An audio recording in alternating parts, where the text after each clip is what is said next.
Est-ce que vous êtes prêts à adorer Jésus?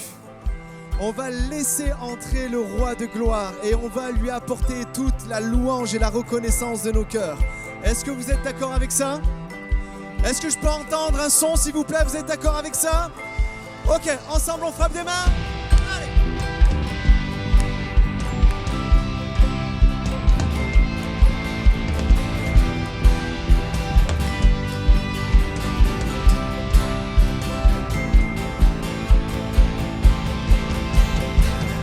Nous venons célébrer Dieu, nous voulons l'adorer. Devant lui nous nous courbons pour élever son nom.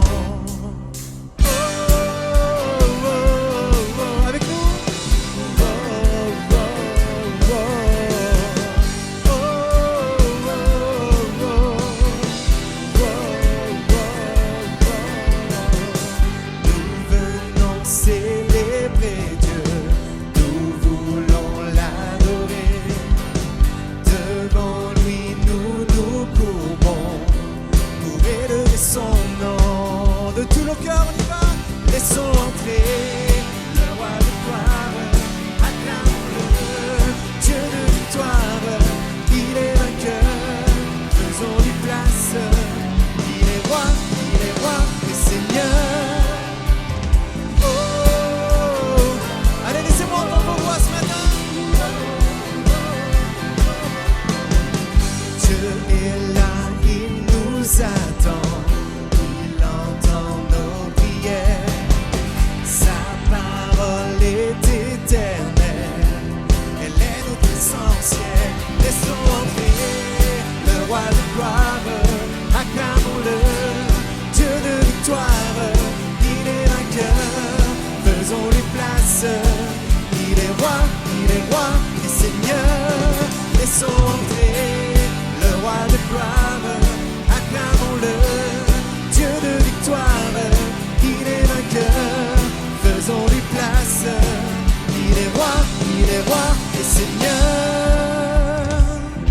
Ok, allez, tout le monde frappe des mains ce matin. Nous voulons accueillir notre Dieu de tout notre cœur. Il est le merveilleux, le glorieux, majestueux. À lui soit toute la gloire ce matin. On y va, chantons. Accueillons notre Dieu, il est le merveilleux, glorieux, majestueux. Oh, oh.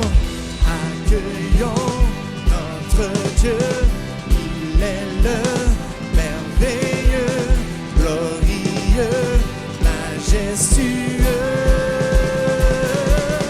Laissons entrer le roi de gloire, acclamons-le, Dieu de victoire, il est vainqueur, faisons-lui place, il est roi et Seigneur. Laissons entrer le roi de gloire, acclamons-le, Dieu de victoire, il est vainqueur, faisons-lui place, il est roi et Seigneur. Allez, de tous nos cœurs. Oh, oh, oh, oh.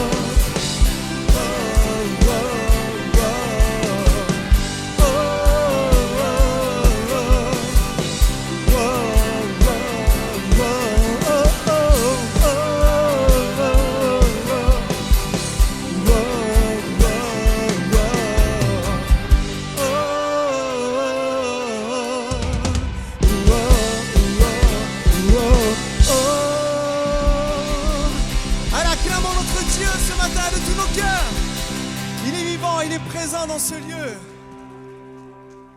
Allez, tous ensemble, on continue à se réjouir dans sa présence. Nous nous assemblons pour le louer.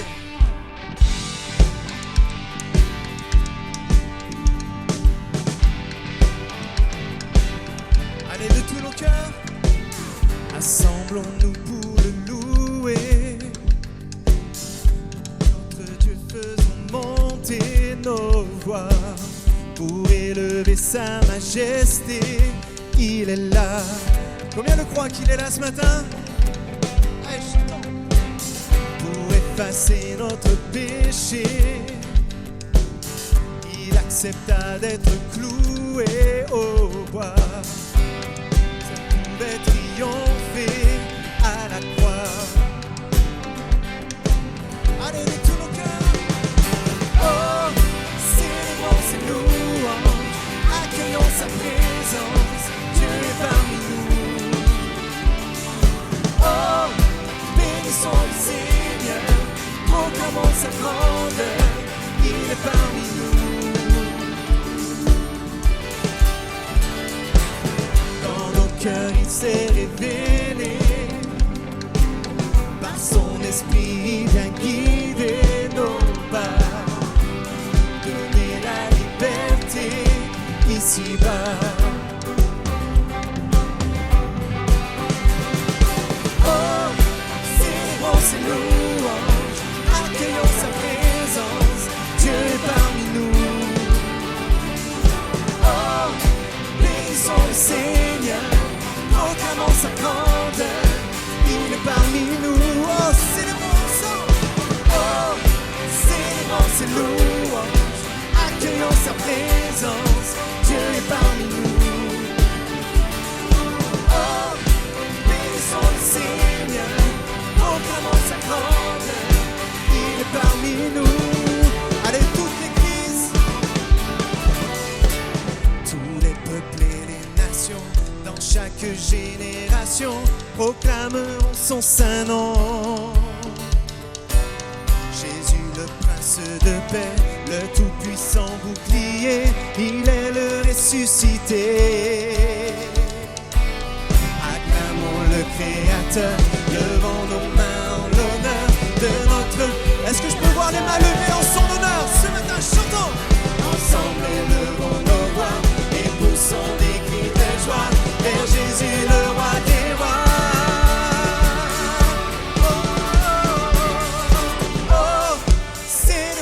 Louange, accueillons sa présence, Dieu est parmi nous. Allez, tout le monde voit. Oh, bénissons le Seigneur, proclamons sa grandeur, il est parmi nous. Oh, célébrons ses louanges, accueillons sa présence, Dieu est parmi nous. Oh, bénissons le Seigneur, proclamons sa grandeur, il est parmi nous. Parmi nous. Oh, Dieu est parmi nous. Oh, nous proclamons tes louanges, nous célébrons ta présence, car tu es parmi nous. Allez, chantons, élevons les voix. Oh, te bénissons Seigneur, nous proclamons ta grandeur, oui, tu es parmi nous. Allez, élevons nos voix, allons-y. Oh, nous célébrons tes louanges, nous accueillons ta présence, tu es parmi nous. Oh, nous te bénissons Seigneur, nous proclamons ta grandeur, tu es parmi nous. Oui, tu es parmi nous. Tu es parmi nous, Jésus. Tu es celui qui était, qui est et qui sera éternellement. Tu es celui qui reste le même. Que nous puissions le déclarer ce matin.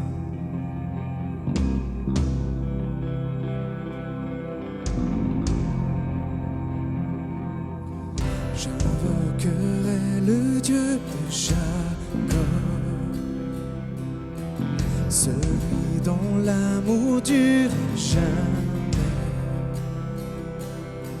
Je sais que sa promesse est éternelle. J'invoquerai le Dieu de Moïse, celui qui a déchiré la mer. À mon tour, j'ai besoin de cet homme.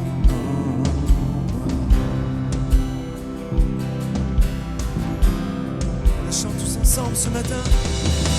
Oh Dieu, j'ai besoin de toi. Mon Dieu, viens, agis maintenant. Agis maintenant. Toi le rocher éternel, ta fidélité me soutient. Sur toi je me tiens.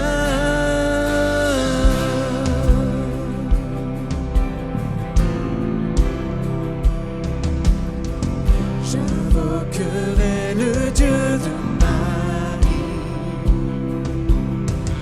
dont la faveur repose sur les uns. Je sais qu'en lui plus rien n'est impossible. Allez, déclarons. J'invoquerai le Dieu de ta vie, qui fit du berger un grand guerrier. Goliath n'est plus présent, mais j'ai mes propres géants. Oh Dieu, j'ai besoin de toi. Mon Dieu, viens, agis maintenant. Agis maintenant. Toi le rocher éternel, ta fidélité me soutient. Sur toi je me tiens. Oh Dieu, j'ai besoin de toi. Mon Dieu, viens, agis maintenant. Agis maintenant.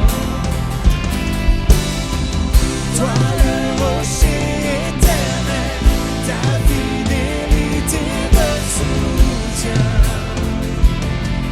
Sur toi je me tiens.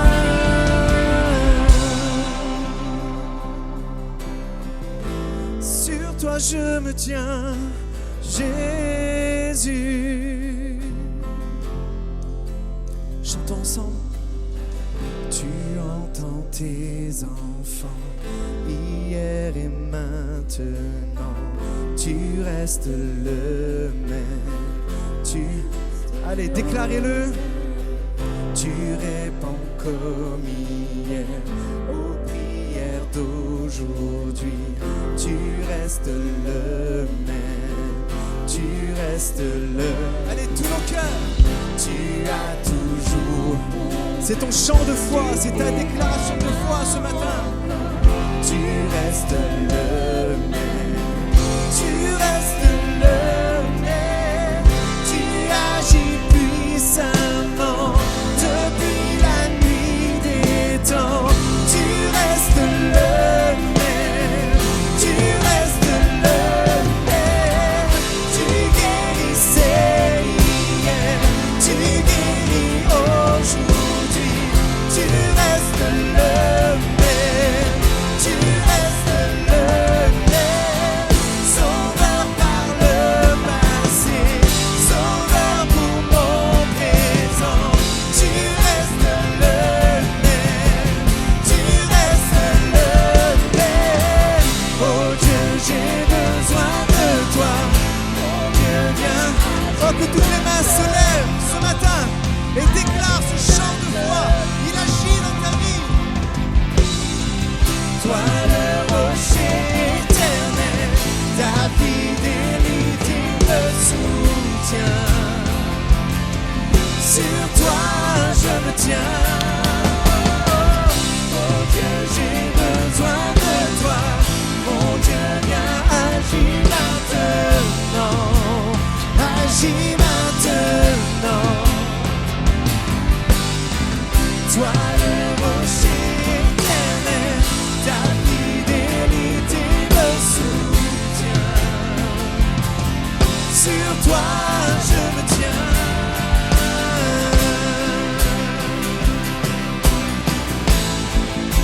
Sur toi je me tiens. Tu restes le même, Jésus. Tu restes le même. Oh, déclare-le face à tous les défis de ta vie ce matin. Et celui qui reste le même. même hier, aujourd'hui et éternellement. Tu restes le même, Jésus. Tu restes le même, Seigneur. Fidèle à chaque instant de nos vies. Alléluia, Jésus. Tu libérais hier, tu libères aujourd'hui. Tu restes le même. Déclare. Tu restes le même. Et comme le lépreux, je sens ta main sur moi. Tu restes le même. Tu restes le même. Tu ne changes pas. Tu ne changes pas. Ta fidélité est là pour moi. Tu ne changes pas, Jésus.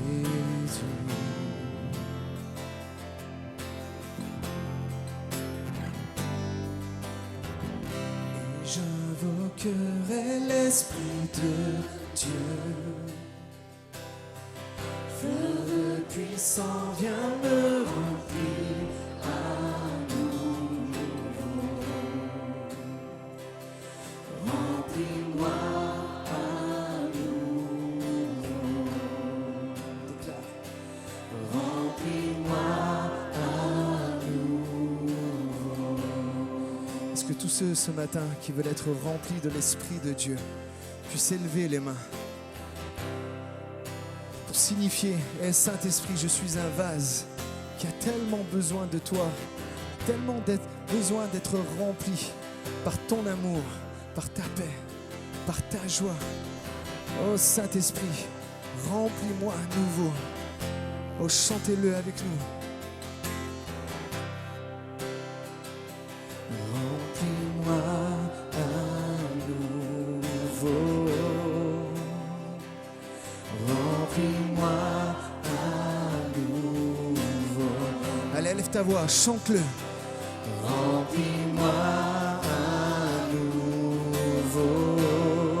Tant besoin de toi. Remplis-moi à nouveau.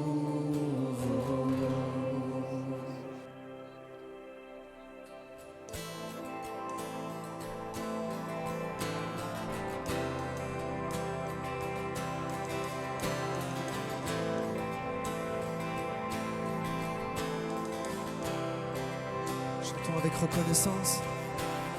Tu as tout donné pour moi. Portant tous mes péchés à la croix. Ta grâce a dissous dans l'océan de ton amour sans fin. De tout nos cœurs, de tout mon cœur, j'offre tout, Seigneur. Trouvé en Christ, je vis en ton amour à jamais. De tout mon être, par ta grâce, je viens. La plus belle histoire d'amour est en toi, mon sauveur.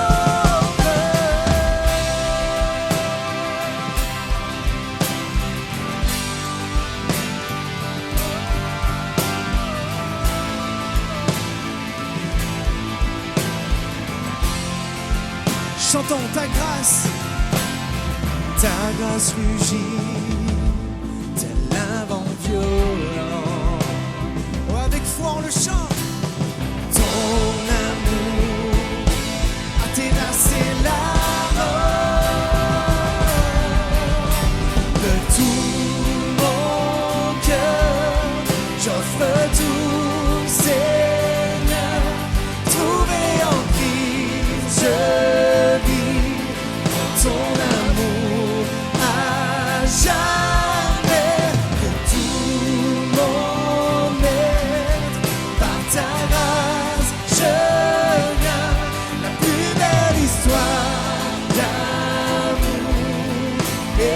toi, mon sauveur.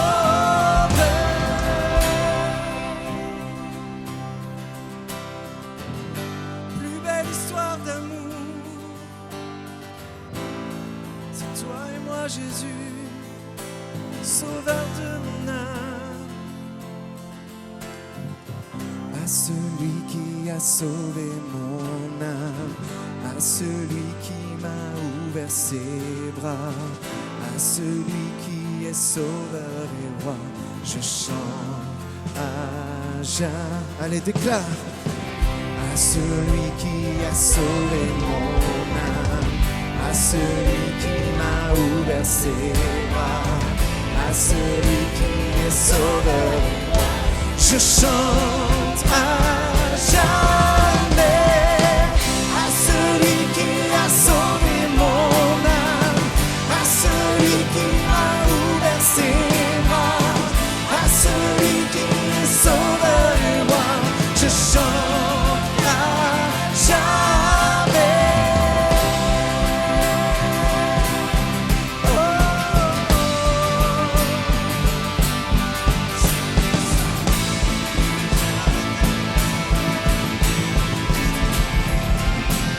Oh, de tout mon cœur, de tout mon cœur, j'offre tout, Seigneur, tourné en Christ, je vis en ton amour à jamais.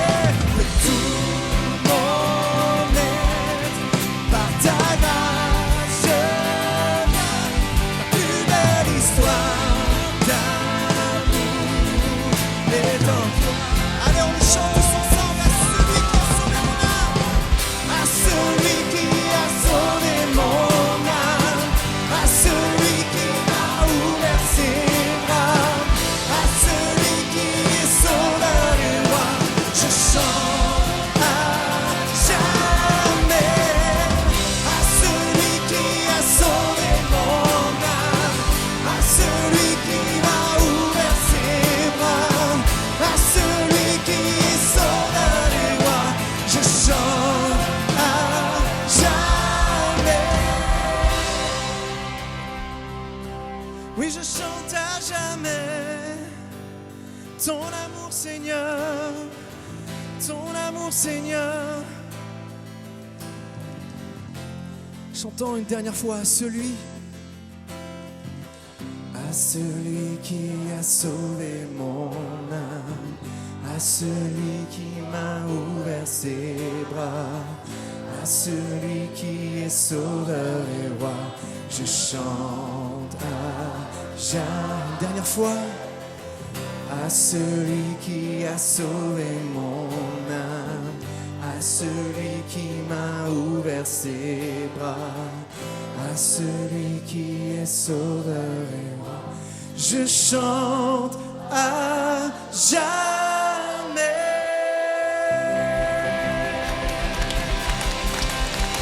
Alléluia, acclamons notre Dieu plus fort que ça. Nous le chantons, nous l'adorons à jamais. Amen. Merci au Seigneur. Merci à l'équipe de louange aussi pour ce temps. Je chante à jamais. On chante à jamais. Je vous invite à reprendre place. Si ce n'est pas encore fait, saluez brièvement peut-être le voisin, la voisine.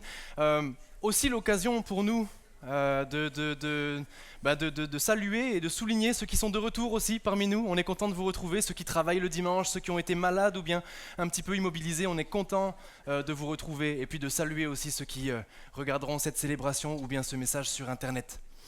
J'espère que vous allez bien ce matin. Juste pas de meilleure conclusion que cette phrase « Je chante à jamais ».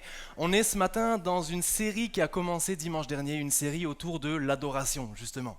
Certains étaient peut-être là dimanche dernier, une série qui a commencé autour de l'adoration et Pasteur Mercioni abordait peut-être une facette un petit peu plus originale, mais ô combien importante, déterminante même de l'adoration dans ma famille.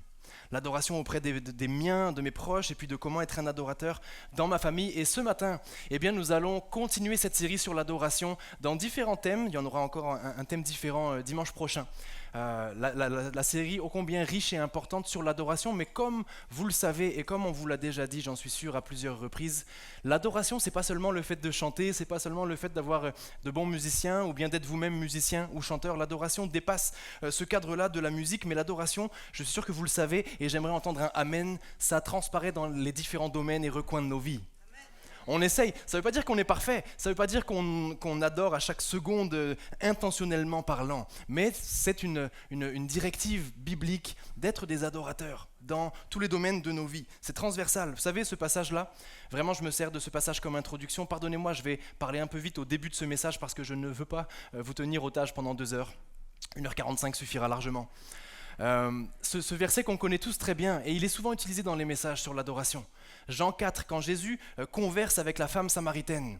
Et puis elle est un peu perdue, elle voit que Jésus est plein de sagesse, mais elle est perdue parce qu'elle dit, nous on nous a appris à adorer sur cette montagne, vous dites que c'est Jérusalem, et Jésus va lui dire, l'adoration, je paraphrase, l'adoration n'est pas géographique, l'adoration est spirituelle.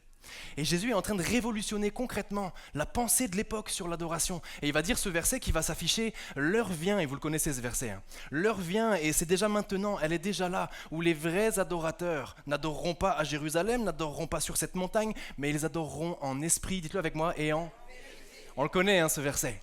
Et il est combien prêché sur les messages sur l'adoration. Ce matin, je m'en sers simplement, il peut rester affiché si tu veux bien, je m'en sers simplement comme rampe de lancement pour la thématique d'aujourd'hui. On est vraiment à l'aise avec ce message, adorer en esprit et en vérité. J'ai souligné les 2 termes. Adorer en esprit, c'est quoi ? Adorer en esprit, nous, dans notre milieu d'église, on est très à l'aise avec ça parce que ça nous fait penser à ce qu'on va vivre spirituellement. Combien sont d'accord pour dire que dans la louange telle que nous la vivons en tant que communauté, Dieu se révèle, Dieu parle, Dieu encourage, Dieu appelle, Dieu attire, Dieu pardonne, Dieu convainc, Dieu fait toutes ces choses-là. C'est pour ça qu'on adore, parce qu'on sait qu'il est fidèle dans l'adoration. Et donc la notion d'adorer en esprit, soumettre notre esprit littéralement à l'esprit de Dieu, on est à l'aise avec ça. Et c'est bien, et c'est très bien. Mais c'est la partie visible de l'iceberg. Je fais une parenthèse. Continuez de le faire. Je ne sais pas qui j'encourage là avec ce point, mais s'il vous plaît, indépendamment de qui conduit la louange, c'est pas lui que je voudrais, c'est pas mon préféré, il chante un peu trop haut. Ou bien elle, sa choriste, elle chante un peu faux parfois. Ou bien le son n'était pas très bon ce matin. Nous ne sommes pas destinataires de l'adoration du dimanche matin, nous sommes acteurs de la louange du dimanche matin. Jésus seul est destinataire de ta louange, alors je t'en supplie, si tu chantes faux, c'est pas grave, chante fort. Si tu as peur que le voisin, la voisine te voit, c'est une parenthèse ce matin, mais si tu as peur que le voisin, la voisine chante fort, on est tellement heureux quand nous, et pardonnez-nous, des fois le son est un peu fort, il y a des choses, on travaille dur pour ça, on est conscient de ça, mais malgré tout, ô combien on est heureux et comblé quand les voix s'élèvent et chantent « À celui qui a sauvé mon âme, je chante à jamais ». Alors célébrez, continuons, Église Espoir, d'être une église qui adore, qui célèbre le dimanche matin, mais oui, c'est la face visible de l'iceberg, adorer en esprit. L'autre partie, c'est en vérité. On n'est pas contre cette partie. On n'est pas contre cette partie, mais parfois on ne la comprend pas super bien, donc on la met dans le même panier, en esprit et en vérité. Mais si les 2 mots apparaissent, c'est parce que les 2 ont une importance capitale aux yeux de Jésus. Adorer en vérité, j'aimerais rassurer quelqu'un, ne veut pas dire adorer en perfection. Ça ne veut pas dire que tu dois être parfait dans ton chant, sinon la plupart d'entre nous, on ne chante pas toujours juste, et ni dans ta vie parfaitement. Ça veut dire adorer en intégrité. Ça veut dire que je vise, j'essaye, je m'efforce de mener une vie où j'adore et Dieu adhère, agrée mon adoration. La phrase va s'afficher, la phrase suivante, elle résume grosso modo un petit peu ma pensée. Je n'adore pas seulement avec ma voix le dimanche matin, mais qui est d'accord pour dire avec moi, je vise à adorer avec ma vie le lundi matin. Et combien sont d'accord pour dire avec moi, c'est ça la partie la plus difficile. J'adore, c'est un exemple le lundi matin, mais j'adore avec les autres domaines de ma vie, les autres jours de la semaine. Ça ne veut pas dire que chanter c'est pas suffisant, c'est pas bien. Non, continue de chanter. Ça veut juste dire qu'au-delà du chant, au-delà de cette face visible de l'iceberg, eh bien adorer en vérité, c'est aussi s'efforcer à ce que les gens, notre entourage, voient dans notre vie comme dans un livre ouvert. Et il y aura des défauts, et il y aura des fois où tu ne seras pas un bon adorateur. Spoiler, je te l'annonce. Et même nous qui sommes sur le devant, il y a des fois où l'adoration dans le cadre du couple, l'adoration dans le cadre de la compassion envers les plus démunis, l'adoration dans le cadre de ma vie de prière, l'adoration dans... Et mettez ce que vous voulez, on n'est pas toujours les meilleurs, on travaille. et le Saint-Esprit travaille avec nous. Mais adorer en esprit et en vérité, ce sont ces deux domaines-là. J'adore pas seulement avec ma voix le dimanche matin, mais aussi avec ma vie le lundi matin. J'aimerais dire à quelqu'un et rappeler à quelqu'un en guise d'introduction, tu n'adores pas seulement quand tu chantes, mais tu adores dans les gestes de compassion, tu adores dans la vie de prière, tu adores dans les relations avec ton époux, ton épouse, tes enfants, tu adores dans les relations avec les collègues, tu adores dans tes pensées, tu adores dans chaque chose du quotidien. C'est pour ça que Jésus est en train de révolutionner la pensée de l'époque. C'est pas liturgique, c'est pas juste le dimanche matin, c'est un cœur qui bat littéralement pour le cœur de Dieu. Et donc Jésus parle des véritables adorateurs. Et quand Jésus enseigne, et je ferme mon introduction ici, quand Jésus enseigne sur l'adoration et sur cette révolution-là de l'adorateur par le cœur, eh bien il y a un domaine qu'il utilise beaucoup plus que les autres. Il est un domaine qu'il va utiliser, j'allais dire quotidiennement, fréquemment dans tous ses enseignements, soit dans les paraboles, de nombreuses paraboles, soit dans les enseignements qu'il va apporter. Et il va souvent parler de l'adoration au travers de l'argent. Ah, je m'attendais vraiment pas à un amen. Je m'attendais pas à un amen. Et oui, mais Jésus en parle. Jésus parle avec toute la sagesse et l'inspiration qui est la sienne. Il parle de comment être un adorateur en esprit et en vérité dans tous les domaines que j'ai mentionnés, y compris dans le domaine de l'argent. Et c'est le titre de mon message, ça va s'afficher ce matin. Le coût de la véritable adoration. Oui, parce que l'adoration, la vie avec Christ, elle a un coût. Je fais une parenthèse. Si on vous a toujours prêché que si tu veux suivre Jésus, il faut que tu accomplisses ça, que tu fasses ça, que tu dises ça, que tu fasses ça, que tu fasses pas ça, c'est pas ça l'évangile. À l'inverse, si on t'a toujours prêché que tu peux juste dire oui à Jésus et faire ce que tu veux de ta vie et pécher au quotidien, c'est pas ça non plus l'évangile. Il y a un certain coût à suivre Jésus. Et Jésus va le dire bien mieux que moi, celui qui veut me suivre, qu'il renonce à soi, qu'il se charge de sa croix et qu'il me suive. Est-ce que vous êtes d'accord pour dire, même si ça ne nous plaît pas toujours, mais est-ce que vous êtes d'accord pour dire avec moi que quand on se charge de notre croix, ça ne peut pas ne pas impliquer le domaine des finances? Ça implique différents domaines et ça implique, et je suis obligé d'en parler, et je suis à l'aise ce matin d'en parler, et que Dieu conduise vraiment ce temps de parler des finances, parce que oui, ça fait partie des choses auxquelles Dieu attache de l'importance. Jésus va en parler beaucoup. Je l'ai un peu dit tout à l'heure, l'adorateur est un adorateur qui chante, mais c'est aussi un adorateur qui se donne au quotidien, qui donne de sa vie. L'adorateur, c'est un chanteur, mais c'est pas le bon mot là, mais vous comprenez ce que je veux dire, mais c'est aussi un donneur. Pareil, je savais qu'il n'y avait pas trop à avoir des amen, puis le mot en plus est un peu mal choisi, mais l'adorateur n'est pas qu'un chanteur, c'est aussi quelqu'un qui peut donner au quotidien, qui est à l'aise avec le fait de rendre à Dieu, on va en parler ce matin. Alors, deux choses rapidement, je vais m'intéresser avec nous ce matin à la générosité financière. Je ne parle pas de la générosité, des fois on peut être serviable, des fois on peut être généreux dans plein de domaines, hein, vous êtes d'accord hein? Ce matin, on va se focaliser vraiment sur ce que Jésus dit au niveau des finances. Et je tiens à faire une parenthèse, elle n'est pas écrite dans mes notes, mais je le dis vraiment devant vous et puis avec vraiment Dieu pour témoin. Sachez que je n'ai pas, jamais, à aucun moment, eu un recours à qui donne quoi dans l'Église. Ok, je tiens à être très clair, parce que là je parle librement ce matin de ce que la Bible dit, avec beaucoup de crainte, et en même temps avec beaucoup d'excitation quelque part, mais sachez que je ne sais pas de près ou de loin qui donne pas, qui donne combien parmi nous ici ce matin. Ok, parenthèse fermée. Alors j'aimerais qu'on puisse aborder dans cette notion justement du coût de l'adoration, des caractéristiques, les caractéristiques de l'adorateur généreux. On va en parler ensemble. Qu'est-ce que la Bible nous dit sur être généreux dans mes finances en tant qu'adorateur? 4 caractéristiques qu'on va voir ensemble, et on va commencer avec la première. L'adorateur généreux, l'adorateur avec ses finances, il ne conforme pas la Bible à son portefeuille, il ne conforme pas la Bible à ses finances, mais il conforme ses croyances financières, ses finances à la Bible, à la parole de Dieu. Je ne sais pas si vous êtes comme moi, mais au niveau financier principalement, mais dans beaucoup de domaines, et je pense que je ne serai pas le seul, j'espère, de nature, on négocie avec Dieu. Alors souvent on le dit pas trop, c'est un peu entre nous et Dieu dans notre cœur, mais quand Dieu, son Saint-Esprit vient te parler et puis son Saint-Esprit vient te suggérer, te pousser dans un désir d'être généreux ou d'opérer une action qui va te coûter, bien souvent un des premiers réflexes c'est de dire est-ce que c'est moi ou est-ce que c'est Dieu? Et puis des fois quand on sent que c'est vraiment Dieu et qu'on fait un peu preuve de bonne foi, on se dit ok, est-ce que je peux rogner un peu, est-ce que je peux enlever un zéro? J'exagère, hein, c'est un exemple, mais... Et on négocie avec Dieu. J'aimerais qu'on aborde brièvement la notion de la dîme et des offrandes ce matin. Vraiment rapidement, encore une fois, pardonnez-moi pour le débit de ma voix. J'espère que c'est bien intelligible.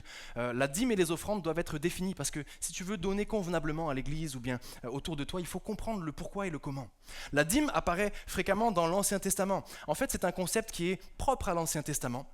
Et juste pour le contexte, quand le peuple d'Israël arrive en terre promise, c'est quoi la terre promise? C'est quoi le nom? Canaan. Ça, c'est de voir si vous suivez, mais il y a toujours Gabi qui suit. Hein. Gabi est toujours là, elle vous devance tous. Hein. Elle vous devance pas qu'en âge, hein, Gabi. Hein. Bravo Gabi, t'es toujours là.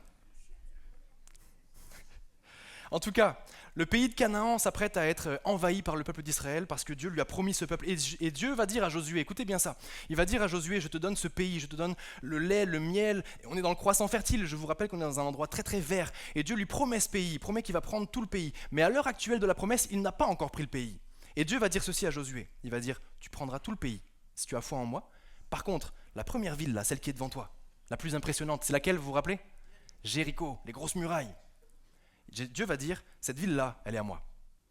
Et le concept est le suivant, Josué n'a pas encore mis un pied en Canaan, Josué n'a pas encore pris d'autres villes. Ce serait différent si Josué avait pris Canaan et puis Dieu dit, voilà, maintenant que c'est fait, donne-moi une ville. Non, Dieu va dire, tu prendras, fais-moi confiance, mais la première ville, celle-là, sous ton nez là, la grosse muraille là, tu vas souffrir, tu vas galérer à la choper, mais fais-moi confiance, elle est pour vous, par contre tu me la donneras derrière. On va lire ensemble le texte. Dieu va promettre à Josué, non, ça va apparaître après le texte, pardon. Excusez-moi. Dieu va promettre à Josué Canaan en échange de sa foi. Et je vais y revenir tout à l'heure. La dîme, c'était 10%. Pourquoi est-ce que les 10% étaient mis en vigueur dans l'Ancien Testament? Très simplement pour que vous le compreniez, parce que quand il y a cette prise de Canaan, la tribu de Lévi n'aura pas de terre. Rappelez-vous, il y a 12 tribus, et Dieu va donner la contrée de tel endroit à telle tribu, ça à telle tribu, et il va dire, Lévi, vous n'aurez pas de terre, vous, votre travail, c'est l'église, vous, votre travail, c'est le temple, vous, votre travail, c'est la vie religieuse de tout le pays, vous allez veiller sur la vie religieuse d'Israël. Et donc, tout Israël avait un impôt pour que les Lévites puissent assurer leur service. Grosso modo, c'est un peu, si j'extrapole, un peu comme ce que nous on vit aujourd'hui avec les pasteurs, avec les gens consacrés à l'église locale. Voilà d'où ça vient pour la dîme. Parenthèse fermée, certains ici, vous donnez allègrement 10% de vos revenus. Vous avez compris la notion de la dîme, vous vous basez sur l'Ancien Testament, et grand bien vous fasse, vous savez que ça vous permet de donner de manière régulière 10% à l'église, 10% aux Lévites, aux personnes qui se consacrent à l'église pour que l'église avance, et c'est super, c'est vraiment, vraiment une bonne chose, continuez de le faire. C'est un bon point, là je voulais juste comme le décrire un petit peu, la notion de dîme. Mais voici ce que dit le Nouveau Testament à propos des finances. L'Ancien Testament parle de dîme, le mot dîme n'apparaît pas concrètement dans le Nouveau Testament. Dans le Nouveau Testament, ce qui apparaît le plus, c'est le terme des offrandes, c'est le terme d'offrir, et c'est le terme de libéralité. Dans le Nouveau Testament, Paul parle des offrandes comme étant quelque chose de personnel et qui coûte. C'est là le point qui est le plus difficile parce que je ne veux pas paraître manipulateur ce matin, vraiment 0%. Mais c'est ce que la Bible dit. Lorsque Paul parle des offrandes, il parle d'offrir quelque chose qui va coûter. Il ne parle plus d'un montant, il ne parle plus de 10% ou autre, mais il parle de quelque chose qui coûte. Vous et moi, on est d'accord. Rappelez-vous les Noëls, les anniversaires. Quand tu as fait un cadeau à quelqu'un qui est dans tes proches, un cadeau à quelqu'un qui est de ton entourage, quelqu'un que tu aimes, ben souvent on met le prix, parce que la Bible dit il y a plus de plaisir à donner qu'à recevoir, vrai ou pas vrai? Et on est satisfait quand il y a quelque chose qui est donné de notre part et ça fait plaisir, ça rend du bonheur à quelqu'un. Mais donc ça nous coûte parce qu'on veut offrir quelque chose de qualité. Cependant, Paul dit quelque chose d'intéressant et c'est ça mon point ce matin. Paul parle d'une sagesse généreuse. C'est un peu un concept, mais c'est un peu comme ça que Paul équilibre la chose. Il parle d'une sagesse généreuse en matière d'offrande. Ça veut dire quoi? Ça veut dire, s'il te plaît, ne mets pas en péril ta famille. Ne mets pas en péril ta famille. J'ai vu des gens, et je fais une parenthèse encore une fois, j'ai vu des gens mettre en péril leur famille parce que Dieu m'a dit de donner ma maison au pasteur. C'est pas ce qu'on vous demande. Ok? Faites pas ça. Et d'ailleurs, ça a pu avoir des conséquences, et c'est arrivé plus d'une fois. Ça paraît aberrant, mais c'est arrivé plus d'une fois. D'ailleurs, concrètement, les pasteurs sont des hommes comme les autres. On est là avec vous, on s'édifie ensemble. C'est juste Dieu, notre Dieu. Ok? C'est ni le pasteur, ni l'argent, notre Dieu. Et donc, parenthèse fermée, ne mets pas en péril ta famille dans la notion des finances. Donc il faut être sage, mais avec une sagesse généreuse. Le Nouveau Testament parle d'une sagesse proportionnelle.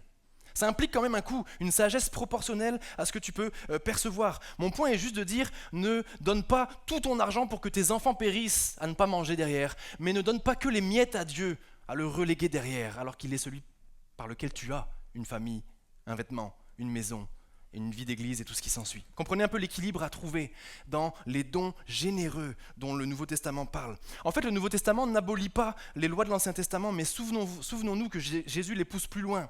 Parce que c'est là où on est un peu bloqué.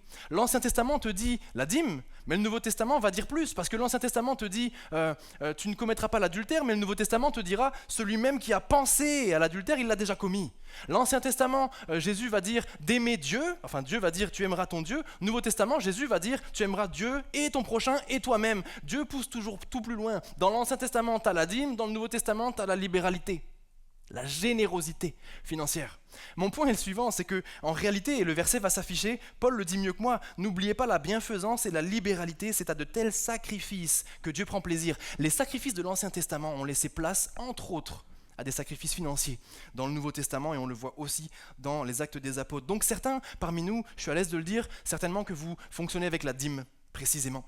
Et d'autres, peut-être que c'est plus la libéralité, la générosité de donner proportionnellement à ce que vous avez, avec générosité parce que Dieu est digne, parce que Jésus est digne, parce qu'il a fait des choses pour vous. Et donc, dans les deux cas, soyez à l'aise avec ça. Mon point est juste de dire, j'ai pas vraiment trouvé d'autres options.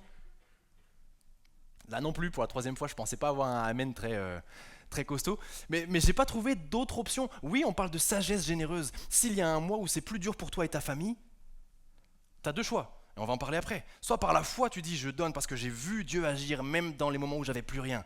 Et là par contre je m'attendais à entendre des amen parce que je sais qu'on a déjà vécu ça. Ou bien tu as le choix de jouer la sagesse, libre à toi dans tes convictions, on va en parler aussi, les convictions. En revanche, il n'y a pas d'autre choix, en toute bonne conscience, entre l'Ancien Testament que tu désires appliquer peut-être, ou le Nouveau Testament et la libéralité. Oui, je l'ai dit un petit peu, ce qui n'est pas fruit de conviction est péché, dit la Bible. Agis en fonction de tes convictions. Les deux seuls exemples que j'ai de personnes qui n'ont pas donné parce qu'ils ont voulu garder, ça s'est pas super bien fini.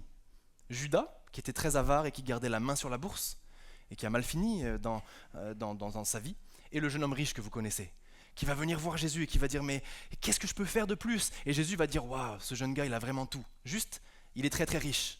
Je fais une parenthèse rapidement, et désolé je m'étends un petit peu là-dessus, mais c'est pas un problème et c'est pas un péché d'avoir de l'argent.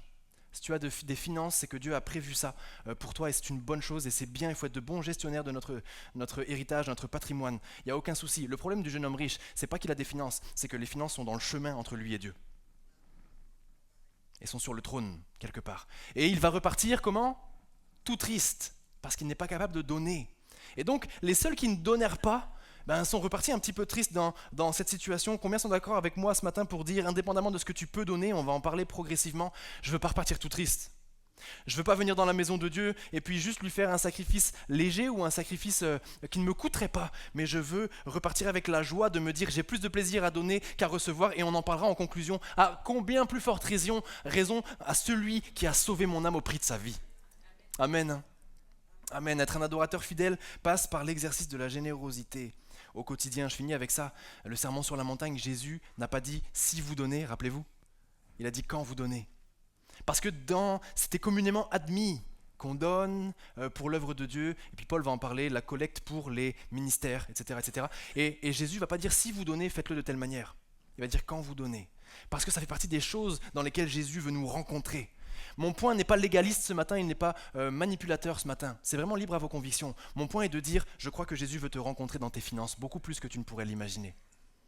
Et certains ici pourraient venir tour à tour témoigner et de dire, dans mes finances, j'ai vécu tel miracle, j'ai vécu telle main de Dieu, j'ai vécu tel secours de Dieu, j'ai vécu telle chose extraordinaire. Vrai ou pas vrai? À main levée, juste pour encourager l'assemblée. Qui a déjà vécu un truc où Dieu a été fidèle dans les finances? Au moins une fois. Parce que c'est ce que Dieu est. Il est fidèle dans nos finances. Et c'est pourquoi je veux l'adorer avec mes finances. Mon deuxième point ce matin, après le point de ne pas conformer la Bible à mes finances, mais plutôt mes finances à la Bible, même si ça m'en coûte parfois, mon deuxième point, c'est que l'adorateur généreux, il comprend et il pratique le principe des prémices. Et c'est là où je me suis trompé tout à l'heure, j'ai parlé de Canaan un peu trop vite, mais c'est là où on va en parler. Le principe des prémices, le meilleur exemple que j'ai dans l'Ancien Testament, c'est Canaan. J'en ai un peu parlé, donc je ne m'étends pas plus, mais ils n'ont pas encore pris le pays. Et puis Dieu va lui dire, tu n'as pas encore pris le pays, mais si tu me fais confiance, cette ville-là, la première là, tu me la donnes. Le mot qui est écrit, c'est anathème. Bon, c'est un mot un peu bizarre aujourd'hui, mais frapper d'anathème. Dieu va frapper d'anathème la ville de Jéricho, c'est-à-dire qu'il va la condamner. Il va la maudire, c'est-à-dire que les humains ne peuvent pas, elle n'est pas saine et sainte pour les humains. Mais lui, Dieu, il est saint, donc lui, il reste propriétaire de la terre. Hein. Donc, il va dire, aucun d'entre vous ne mettra la main sur Jéricho une fois que vous l'aurez prise. Elle est réservée à l'Éternel. Mais mettez-vous à la place du peuple. Le peuple n'a pas encore pris le pays. Le peuple ne sait pas si ça va bien se passer les autres batailles. Le peuple n'a rien fait encore. Pourtant Dieu va dire scrupuleusement, la dîme, les prémices de votre conquête, elle est pour moi. Et c'est un peu ça, la morale dans l'Ancien Testament, de la notion des prémices. J'aimerais qu'on puisse le lire ensemble très brièvement. La ville sera frappée d'anathème pour le Seigneur, elle et tout ce qui s'y trouve.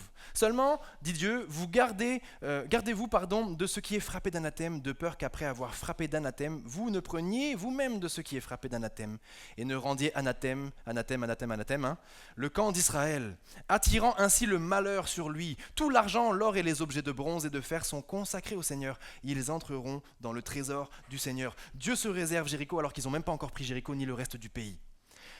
Juste un petit scoop là, mais c'est comme ça que Dieu fonctionne avec nos vies. Il ne va pas te laisser avoir les plus gros des succès et après te dire alors quelle miette est-ce que je récupère.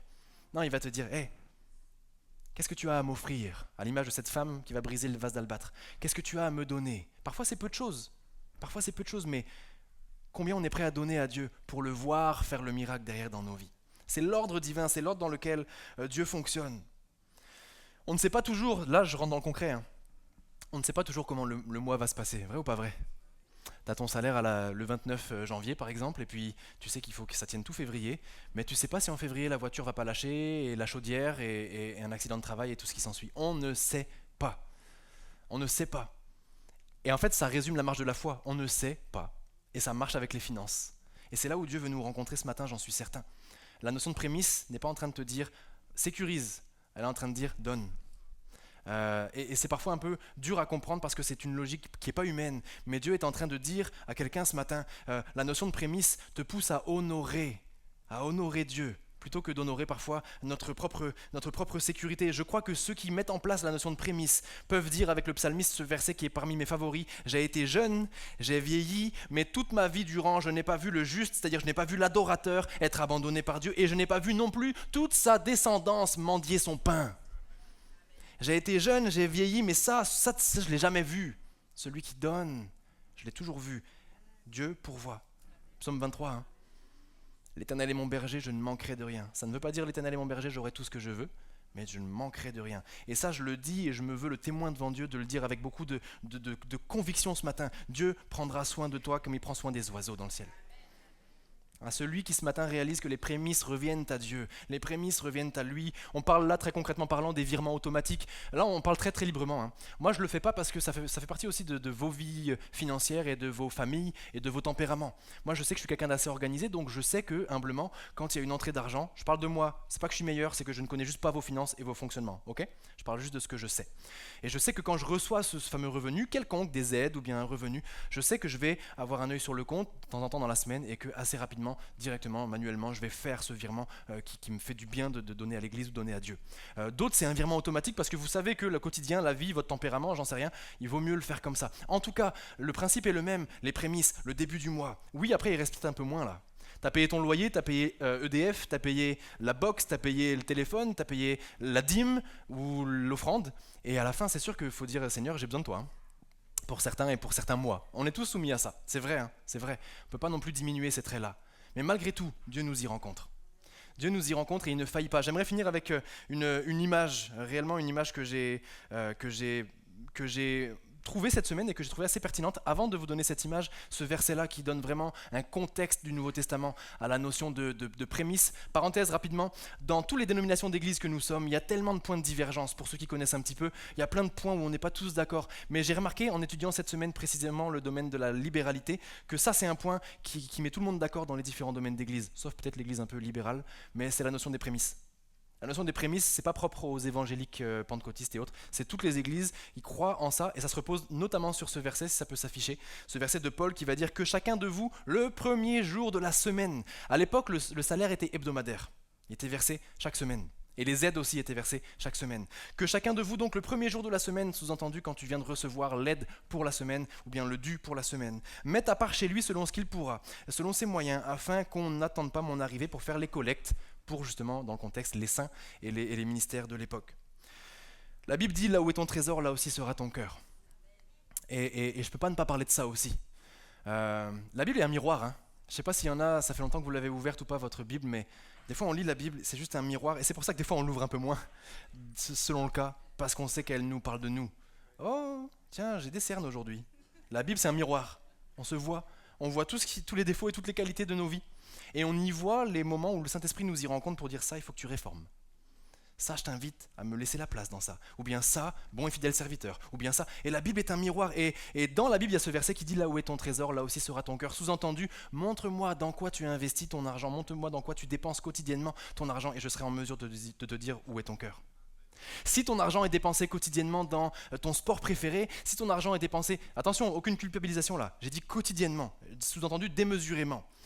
Tout ton argent part dans une passion, mais tout ton argent, ou bien grande majorité de ton argent part dans des vêtements, la mode, le style, le maquillage, ou bien grande majorité de ton argent part dans, et vous savez mieux que moi les domaines, ben ça me donne une indication sur où est mon cœur, vers quoi penche mon cœur. Il y a un trône dans nos cœurs, et il n'y a pas beaucoup de possibilités. Il y a soit Dieu sur ce trône, soit moi-même, soit bien souvent l'argent. Et je nous invite à faire comme j'ai pu le faire cette semaine, cette petite auto-analyse de où est-ce que j'en suis dans cette situation. Si on montre où est notre argent dépensé quotidiennement, bien on peut vite voir l'état de notre cœur et donc l'état de notre adoration envers Dieu. La Bible dit, dans Matthieu 6, 24, c'est Jésus qui le dit, « Nul ne peut servir à la fois deux maîtres, vous ne pouvez servir Dieu et Mammon. » Je fais une parenthèse parce que quand j'étais enfant et que j'écoutais ce verset, je pleurais. Et je disais, mais moi j'aime bien Dieu et j'aime bien maman aussi. J'ai pas envie de choisir entre Dieu et maman. Premier degré, j'étais vraiment... mais non, j'ai pas envie de choisir, moi. Puis après, j'ai compris que, pour ceux qui connaissent peut-être un petit peu moins, Mammon, c'est une divinité de l'époque, grosso modo, qui est affiliée à l'argent, les finances, le pouvoir. Et donc Jésus dit, parce qu'il parle souvent de ça, tu ne peux pas servir à la fois Dieu et l'argent. Ok ? Et donc je reviens sur ce que je voulais dire initialement.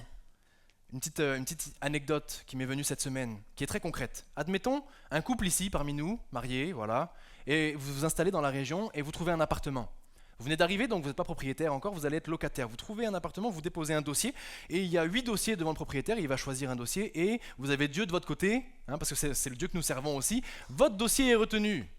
Donc vous arrivez à l'appartement et puis votre situation est la suivante. Vous êtes tous les deux à travailler, vous rentrez à la maison environ 2600 € d'argent par exemple, mensuellement, et puis vous avez signé le contrat. C'est pas vous qui avez fait le contrat, on est d'accord. C'est lui qui a accepté, le propriétaire, de faire un contrat avec vous. Il vous a choisi. Et dans ce contrat, la seule prérogative c'est tu verses 600 €, admettons, de loyer à chaque premier du mois. C'est souvent comme ça, c'est en tout début du mois les loyers.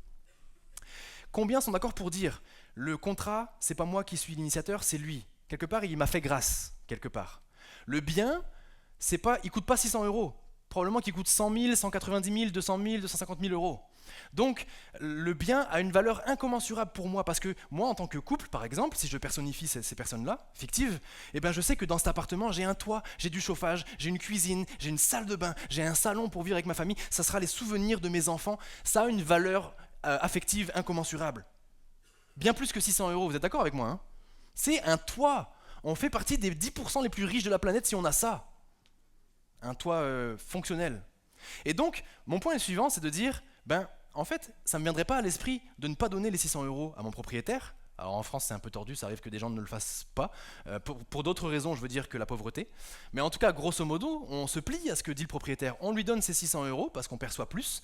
Et puis, on le donne au début du mois parce que c'est ce qu'il a demandé. Parce qu'en retour, on a beaucoup. C'est la même chose avec le Seigneur. Dieu, c'est à lui, dit la Bible, qu'appartiennent l'or et l'argent. Et Dieu nous donne l'or et l'argent. Et il dit juste en retour, je fais un contrat avec toi, je fais une alliance avec toi dans laquelle tu pourras bénéficier de l'or et l'argent. En retour, donne-moi juste les prémices de ce revenu. En l'occurrence, pour cet exemple fictif, 2600 € de revenus, 600 € de loyer, on le fait sans rechigner généralement. Pourtant ça nous coûte et c'est au début du mois, mais on le fait. Ça devrait être pareil avec le Seigneur.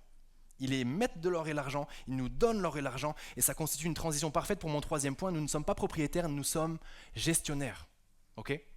Gestionnaires de notre argent, gestionnaires de ce qu'il nous a donné.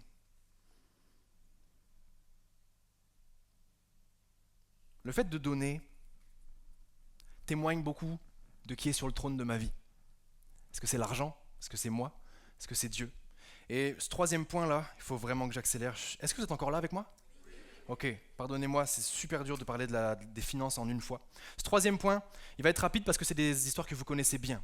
Troisième point, il s'affiche, l'adorateur dans ses finances, il réalise que c'est en donnant qu'il s'enrichit, lui et son entourage.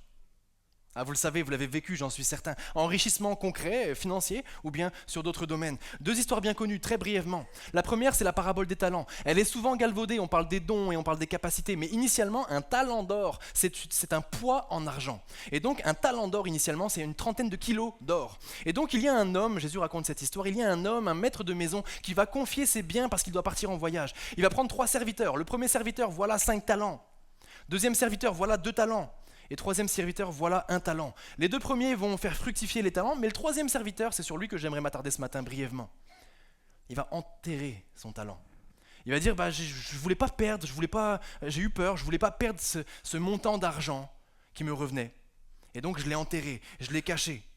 Et parfois c'est nous, on est intendant, on est gestionnaire plutôt que propriétaire. Et pourtant, on va enterrer le talent. À la fin de nos vies, qu'est-ce qui est enterré ?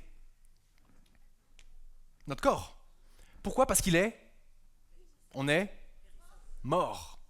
À la fin de ma vie, mon corps est enterré parce qu'il est synonyme de la mort. Il y a un super symbolique avec ça. Il y a une super symbolique avec ça. Quand tu enterres ton talent, tu es en train de le vouer à la même destinée. Tu es en train de lui dire juste mort. Dieu ne t'a pas donné de l'argent pour que tu vives la vie d'Aloca tous les jours et que tu dépenses partout sans l'honorer. Mais Dieu ne t'a pas non plus donné de l'argent pour que tu l'enterres alors qu'il te l'a confié. Et paradoxalement, j'avance un petit peu, paradoxalement, le fait d'être enrichi et voir nos proches être enrichis autour de nous, ça passe par donner. Et à l'inverse de la parabole des talents, on ne lira pas le verset suivant, Célia, à l'inverse de la parabole des talents, il y a un autre passage qui nous parle de comment bénéficier de la multiplication. Un verset que vous connaissez très bien. C'est le jeune homme, l'enfant, qui va donner ses 5 pains et ses 2 poissons. On est à la période de la Pâque et Jésus est avec des milliers de personnes. Et les disciples viennent le voir et ils viennent dire, mais tous ces gens, ils n'ont pas à manger. Et Jésus va leur dire, allez trouver à manger pour eux. Ils vont dire, mais c'est trop tard, tout est fermé. Donc ils vont aller dans les rangs, vous imaginez, dans les collines, toutes les familles à visiter. On est à la période de la Pâque, il y a des chariots, il y a du bétail. Et personne ne donne rien, alors qu'il y a des milliers de personnes. Mais il y a un enfant qui va arriver avec une petite corbeille avec 5 pains et 2 poissons, et qui va le donner à Jésus. Et vous le savez, on l'a déjà fait, je ne vais pas passer de temps là-dessus. Mais on est à la Pâque, et toutes les familles venaient pour la Pâque. Et donc elles se préparaient, et donc elles venaient. Quand vous partez en vacances, préparez des sandwichs pour les enfants, etc., etc. Il y avait, mon point est le suivant, ils sont repartis avec 12 corbeilles à la fin. Elles venaient d'où les corbeilles ? Il y avait suffisamment à manger dans toutes les familles, c'est sûr et certain. Il y avait de la prévision, de la provision. Mais la différence, c'est que personne n'a donné. Ah, si on donne, il y aura plus assez pour les enfants. Mais lui, cet enfant, c'est un orphelin, il a 5 pains, 2 poissons, d'après la Bible, c'est le ratio hebdomadaire des orphelins, et il va donner à Jésus tout ce qu'il a en disant, voilà, je te le donne. Le point est le suivant, le serviteur va enterrer son talent et ne verra jamais ça être fructifié, parce qu'au contraire, Jésus va lui dire, le maître va lui dire, enlevez-lui ce qu'il a et donnez-le à celui qui a plus. Mais à l'inverse, le petit enfant, on parle encore de lui aujourd'hui, et il va nourrir toute une foule, et il y aura 12 corbeilles remplies à la fin. La vérité, c'est la suivante, c'est que Dieu ne multipliera jamais ce que tu enterres. Dieu ne multipliera jamais ce que tu gardes. Ça ne veut pas dire que tu ne dois pas épargner. Soyez de bons gestionnaires, épargnez pour vos enfants, votre vie. Il n'y a pas de souci avec ça. Je parle d'enterrer. Tout ce que tu as, tu l'enterres. Tu ne donnes pas, tu gardes, tu ne veux pas. Tu as peur de donner, tu as peur d'être dans le manque. Dieu multiplie systématiquement celui qui donne volontiers. Celui qui donne volontiers. Dieu ne peut multiplier que ce que nous lui donnons volontiers. Et c'est la transition vers le dernier point qui est aussi ma conclusion. Dieu ne nous force pas, c'est un gentleman. Il ne multiplie que ce que nous lui donnons. Pourquoi ? Restez bien avec moi. Pourquoi ? Parce que le fait que Jésus parle beaucoup des finances nous montre que Jésus et que Dieu a un intérêt dans nos finances. Et c'est vraiment vrai. Mais le fait que Dieu ne nous force pas la main montre qu'il y a une chose à laquelle Dieu s'intéresse plus que tes finances. C'est ton cœur. Et il y a une chose qui est plus importante aux yeux de Dieu que le combien, c'est le comment. Et j'aimerais finir avec ce dernier point qui est peut-être le plus important. Le combien est primordial, parce qu'on veut être droit devant Dieu, on veut être juste devant Dieu. Mais 4e point, l'adorateur généreux a compris qu'il fallait prioriser le comment sur le combien. Attention, je m'adresse à toute votre bonne foi maintenant. Ça ne veut pas dire qu'en entendant ça, on peut se dire, voilà, je peux éteindre ma conscience et puis je choisis de ne pas donner ce mois-ci. D'après moi, ce n'est pas ce que ça veut dire. Ça veut dire que dans cette incapacité que j'ai à donner autant que je voudrais ce mois-ci, quel est l'état de mon cœur sincèrement ? Est-ce que je suis sincèrement dans l'impossibilité ? Ou est-ce que, et on va en parler, je calcule, alors que c'est à Dieu que revient le calcul final ? Le point est donc situé dans un verset de 2 Corinthiens qui va s'afficher. 2 Corinthiens 9, versets 6 à 10. Celui qui sème peu, moissonne peu, et celui qui sème largement, moissonne largement. Que chacun donne comme il l'a résolu en son cœur, sans tristesse ni contrainte, car Dieu aime celui qui donne avec joie. Je vais m'arrêter avec juste ce verset pour gagner un petit peu de temps ce matin. Et ça s'affiche, vous le voyez, plusieurs caractéristiques de celui qui donne. Que chacun donne selon ce qu'il a résolu. Ça veut dire quoi ? Ça veut dire que dans ton adoration, y compris dans les finances, tu dois être un homme, une femme résolu. Que ton oui soit oui, que ton non soit non. Résolu. La résolution, souvent, hein, vous connaissez ce dicton qui dit choisir c'est renoncer. Choisir c'est renoncer. Être résolu, c'est que tu sais qu'il y aura peut-être un prix à payer. Je fais ce choix-là au détriment de celui-là. Être résolu. Deuxièmement, sans tristesse, sans regret, selon certaines versions. Le comment est important. Troisièmement, pas de contraintes. Pas d'autres raisonnements qui viennent polluer mon don, mon offrande. Et le plus important, avec joie. Le comment est un point très important, peut-être plus que le combien. Le Nouveau Testament parle très peu du combien, hormis Jésus et le jeune homme riche, mais il parle beaucoup du comment. Et j'aimerais que ce soit ça qui soit l'œuvre du Saint-Esprit ce matin. Parce que le combien va découler de comment tu vas laisser ton cœur être travaillé par le Seigneur. Dans tes finances, dans tous les domaines, je parle de l'adoration au sens large, mais ce matin, dans les finances, j'ajoute à ça, sans contrainte, sans contrôle, La notion de contrôle qui est un ennemi de la foi. Parfois on aime contrôler, je sais pas vous, mais moi ça dépend des tempéraments, et puis on veut sécuriser, on veut s'assurer que tout va bien. Et le contrôle est parfois un ennemi. C'est pas, j'aimerais dire à quelqu'un ce matin, c'est pas à nous, c'est pas à toi de t'inquiéter de ce qui va être fait par ton argent. Des fois tu arrives à l'église et puis peut-être tu sais pas trop combien, comment, et si tu vas donner, parce que tu te dis, en fait dans le fond, je sais pas ce qu'ils vont faire avec l'argent, et puis j'ai l'impression qu'ils dépensent beaucoup l'argent dans tel domaine. Ça, arrivé au moment où tu donnes l'argent, ça ne t'incombe plus, ça incombe au destinataire.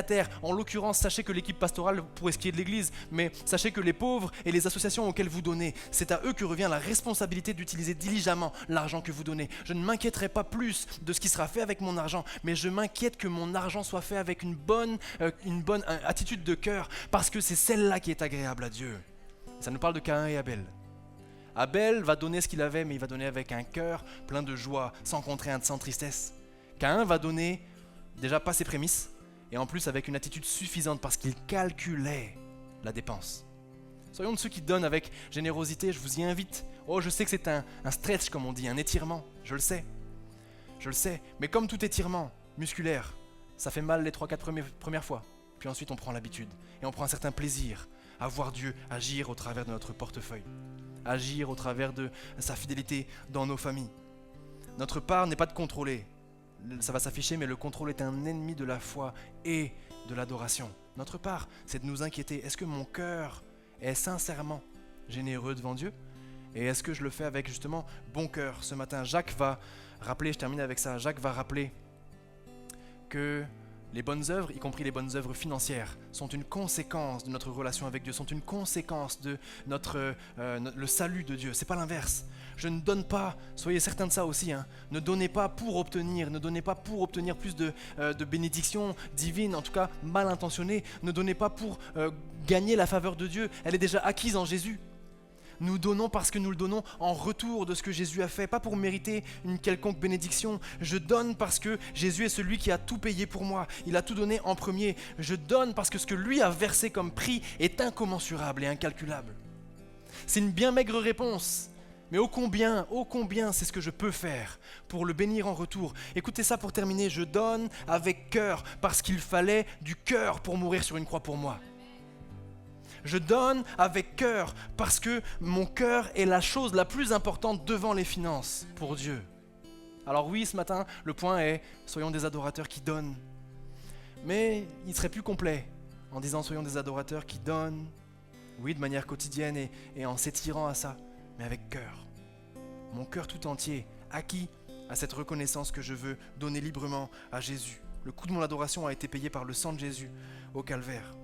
Dans Luc 21, Jésus parle de cette veuve, vous vous en rappelez ? Cette veuve qui va venir donner 2 petites pièces, quelques centimes, alors que tous les riches venaient et puis donnaient beaucoup. Et Jésus va dire, elle a donné plus. Parce qu'elle a donné avec cœur et avec foi de son nécessaire. Et les riches donnaient certainement le surplus de ce qu'ils avaient en abondance. Et il y a là un choix pour nous aussi ce matin dans la situation qui est la vôtre et que je ne connais pas, financièrement parlant. Et encore une fois, les dons que vous faites ou ne faites pas et que je ne connais pas sur le plan financier. L'offrande qui vient du cœur est agréable à Dieu et celle qui nous coûte, c'est celle qui nous coûte suffisamment. C'est celle-là qui est agréable à Dieu. Je finis avec une citation de Randy Alcorn qui est un orateur, un auteur et puis un pasteur. Et Randy Alcorn va dire, ça va s'afficher, notre libéralité ne naît pas par altruisme ou par philanthropie, mais bien par l'œuvre transformatrice de Christ en nous. La grâce de Jésus est l'impulsion, notre libéralité est la réaction. On donne en réaction à ce que Jésus a fait pour nous. Et c'est ça qui lui est agréable. Alors ce matin, je termine, avant qu'on prenne juste le refrain de ce chant, le refrain et le pont de ce chant qu'on a chanté tout à l'heure et qui colle parfaitement bien avec mon message. Alors que nos yeux se ferment très simplement, on ne va pas tenir en longueur, mais j'aimerais prier dans une direction bien précise. Prier pour, par exemple, ceux et celles qui ont besoin ce matin de laisser leur croyance au niveau financier notamment, être réformés par Dieu, par le Saint-Esprit. Peut-être ceux ici qui ont besoin de laisser leur contrôle, leur notion de contrôle, être au service du Saint-Esprit. Ceux qui sont appelés ce matin à vivre une vie de foi, sur la corde raide parfois, selon ce qui sera de vos convictions vis-à-vis de Dieu. Un appel dressé peut-être à ceux qui ont besoin d'être touchés à nouveau pour que tu aies les bonnes motivations à donner, que ton cœur soit sincèrement impacté par l'œuvre de Jésus. Également, et que ça se retranscrive dans les finances. Et enfin, appel à vivre la joie de donner, la joie de se consacrer, la joie de partager, plutôt que l'illusion d'enterrer ce qui en plus ne nous appartient pas mais appartient à Dieu. Alors que nos yeux sont fermés, très simplement, dans le silence du cœur et dans le respect le plus profond, vraiment, j'aimerais vous inviter à lever votre main pour ceux et celles qui, d'une part ou d'une autre, tu t'es accroché à une branche ce matin, une branche là qui te concerne, à laquelle tu te dis, ça c'était pour moi ce matin, c'était pour moi ce matin. Et si c'est ton cas ce matin et qu'il y a cet endroit où le Saint-Esprit t'a parlé, et oui ça te coûte, et oui t'es pas trop sûr, et oui ça te fait mal un petit peu, et oui c'est, disons, inconfortable, eh bien avec foi, alors que nos yeux sont fermés, si tu te sens concerné dans le domaine de tes finances par l'une de ces choses qui ont été partagées, je t'invite à lever ta main à ta place avant que je prie et avant qu'on chante. Et c'est vraiment une symbolique, ça n'est pas une condamnation, ça n'est pas non plus quelque chose qui est mystérieux ou mystique. Je vois, et puis Dieu vous voit sur la droite. Ouais, la droite encore, vous pouvez baisser votre main ensuite, Dieu vous voit. Au milieu aussi, Dieu vous voit. Sur ma gauche, milieu, Dieu vous voit aussi. Sur la gauche, sur le flanc gauche, Dieu vous voit également. Vous pouvez baisser votre main ensuite. Sur ma droite aussi, Dieu vous voit. Y a-t-il quelqu'un? Sur ma gauche, vous pouvez baisser votre main ensuite, Dieu vous voit. Y a-t-il quelqu'un? J'ai vu aussi sur le milieu, Dieu vous voit, qui désire mettre ses finances sainement et sans manipulation, mais avec conviction, au service de Dieu. Dieu vous voit sur ma gauche, il voit. Je termine en priant pour ceux et celles dont le cœur a été touché ce matin. Seigneur mon Dieu, merci pour ta présence, merci pour ta parole, merci parce que nous croyons que nos finances aussi sont un gage d'adoration. Nous croyons que nos finances aussi sont un témoin de combien tu es assis sur le trône de nos cœurs et nous voulons ce matin, pas seulement dans notre vie de famille, pas seulement dans nos chants, pas seulement dans les différentes interactions et dans les différents domaines de nos vies, mais aussi dans nos finances, bien que parfois ce soit difficile, nous voulons être des adorateurs devant toi, Seigneur mon Dieu, ce matin. Viens bénir et viens challenger, viens défier ce matin ton Église. Ceux et celles qui sont peut-être habitués maintenant à être dans le confort.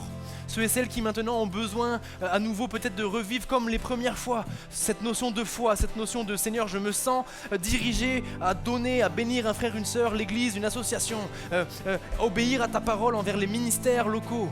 Et ça me coûte et je ne sais pas ce qu'il y aura en retour, mais je sais que l'Éternel est mon berger et que je ne manquerai de rien. Alors viens ce matin, Seigneur, bénir, souffler sur ton Église et recevoir plus que ce chant d'adoration, mais nos vies et nos finances. Et que tous ceux qui sont d'accord avec ça puissent se lever ce matin dans la présence de Dieu et chanter avec l'équipe. On le chante ensemble, on finit avec ce chant de tout notre cœur. De tout mon cœur, j'offre tout, Seigneur, trouvé en Christ, je vis en ton amour à jamais.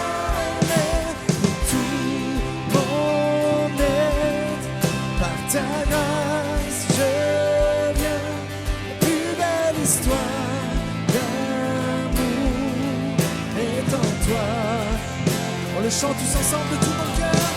De tout mon cœur,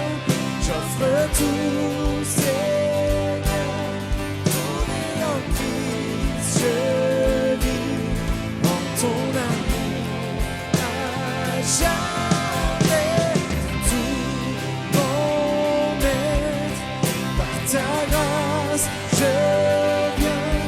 Plus belle histoire. En toi, mon sauveur, à celui qui a sauvé mon âme, à celui qui est sauveur et moi, je chante à jamais.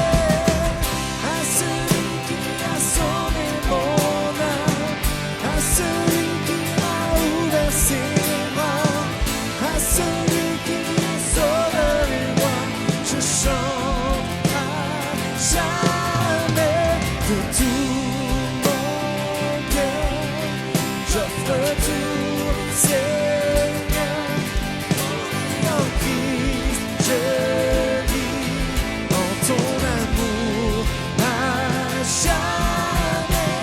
De tout mon être, par ta grâce, je viens. Plus belle histoire d'amour est en toi. On le chante tous ensemble à celui qui a sauvé mon âme, à celui qui a sauvé mon âme. Oh, chante-le avec reconnaissance ce matin. À celui qui est sauveur et moi, je chante à jamais. À celui qui a sauvé mon âme, à celui qui est sauveur et moi, je chante à jamais. Alléluia, donnons la gloire à notre Dieu, celui qui a tout donné pour nous. À lui soit la gloire.